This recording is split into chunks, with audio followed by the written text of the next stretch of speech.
অতি সত্বর জেল পুলিশের নিয়োগ সংক্রান্ত পরীক্ষা সম্পন্ন করার দাবিতে আইজির অফিসের সামনে বিক্ষোভ দেখিয়েছে চাকরি প্রত্যাশী যুবকরা। পরবর্তী সময় তাদের প্রতিনিধি দল নিকট ডেপুটেশন দিয়েছে।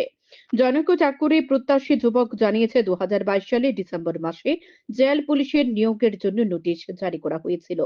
তার কিছুদিন পর পরীক্ষার্থীদের শারীরিক পরীক্ষা নেওয়া হয়েছিল, কিন্তু এখনো পর্যন্ত তাদের রিটেন ও মৌখিক পরীক্ষা নেওয়া হচ্ছে না। তার ফলে জেল পুলিশের নিয়োগ প্রক্রিয়া সম্পূর্ণ হচ্ছে না।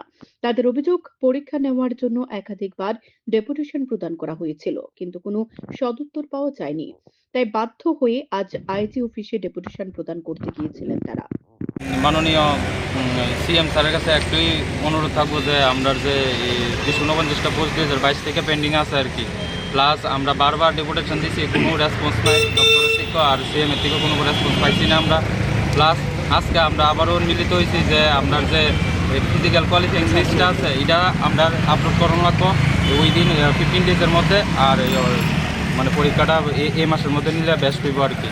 তো আমরা 2-2.5 বছর 3 বছর ধরে আমরা ওয়েট করতেছি যে আজকে হইব কালকে হইব, এমন করতে করতে আজকে 4-5 বছর হয়ে যেতেছে গাড়িটা যাওয়া না। আর ত্রিপুরার ভিতরে সব রিক্রুটমেন্ট প্রসেস এমনভাবেই চলতেছে, এমনভাবে চললে কিন্তু আর কেমন হইব। বেকার সমস্যা তো এরা তো দেওয়া লাগবো না, না দেখলো তার এটাই আমার বক্তব্য আর কি।